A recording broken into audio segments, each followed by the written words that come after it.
Oh, my iron is tipsy today. Okay.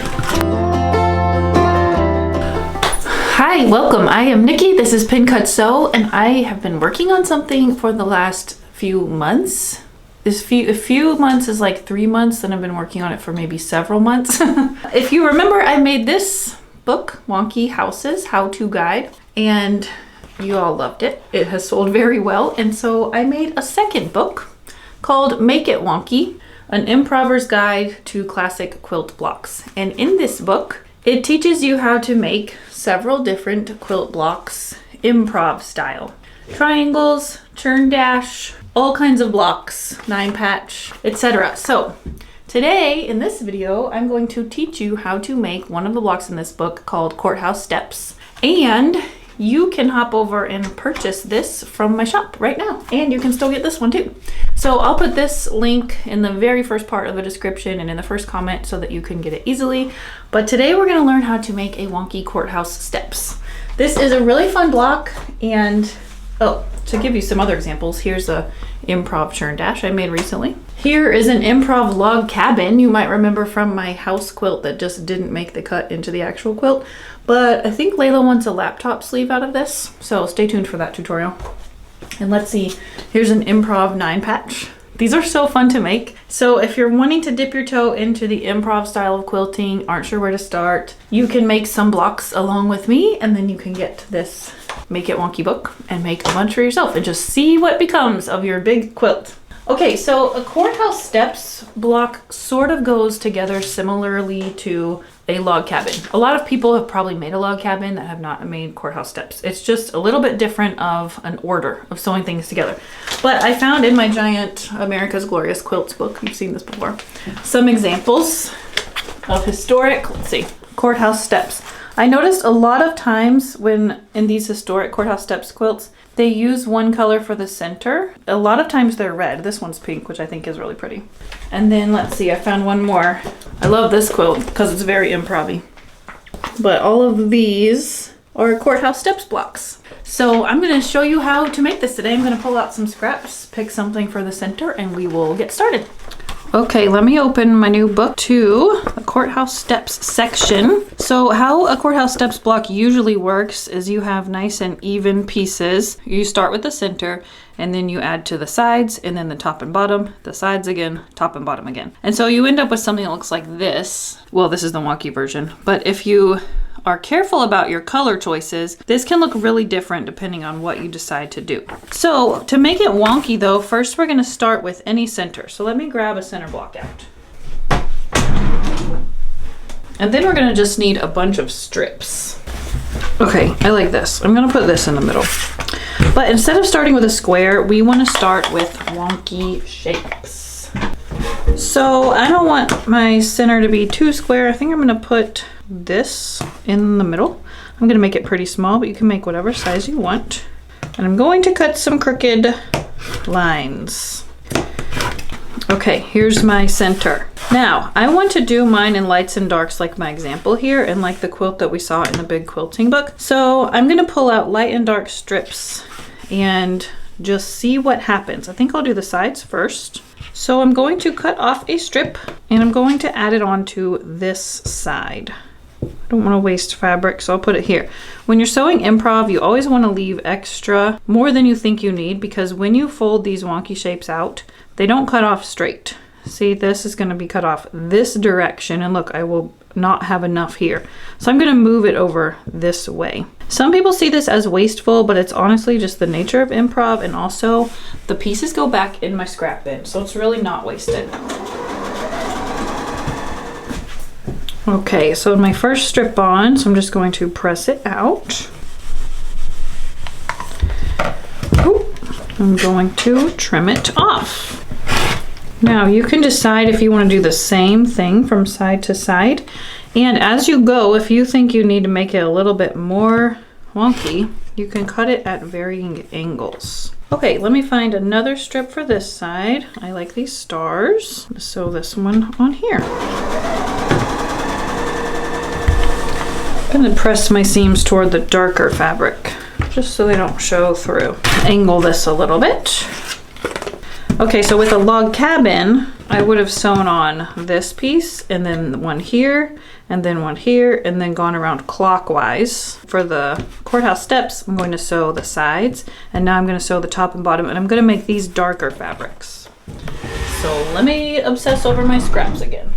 Yeah, that'll do. Let me straighten this up. Ooh, that looks pretty. Love the rich color of this linen. Now I'm going to go ahead and sew this on before I trim it. Okay, now it's going to start to really take shape. I don't want it to be too square, so I'm going to angle when I trim this time. Some people have said that they feel like they don't make things quite wonky enough. And so the solution to that is to make the angles more dramatic than you think you need to. So now I'm going to go back to my lights. I'm going to add this one next, I think. Find one for this side. Let me cut these. I'm going to go with the angle I already made on this side. All right. Hopefully you can see how this is taking shape. Now I'm going to add more darker colors here. Put this purple here.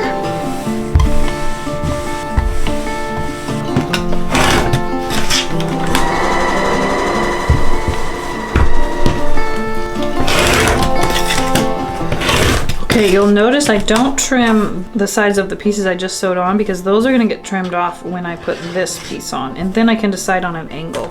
So next is the more darks. Ooh, I kind of like this one. All right, you'll notice even though I'm making the layers pretty wonky, it's still ending up somewhat squarish, so that's good. That's what you want. I think I'll put this one here next. Okay, back to the darks. This is already pieced together, so I can use that.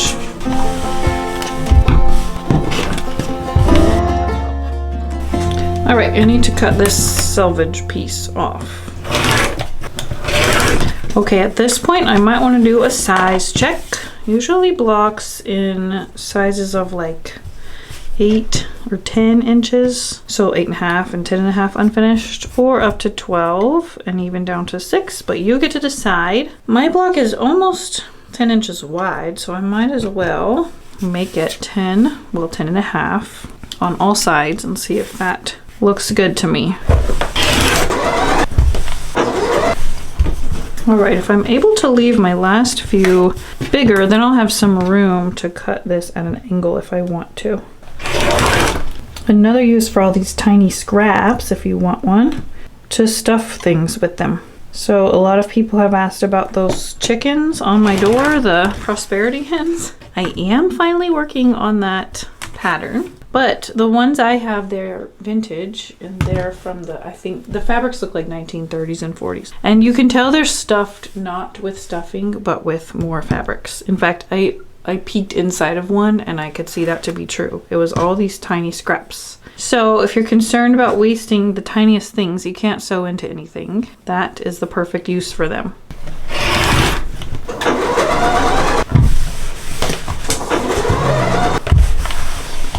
Okay, I think now my block is big enough to trim. Layla took my square. Darn you, Layla. I'm gonna go look for it. I don't want to dig around her stuff. I'll use my oversized one. This is 12.5. I want to make my block 10.5. So if I angle my ruler like this on my block, then I just want to make sure that I have space to cut at 10.5 on all sides. So let me just angle it like this.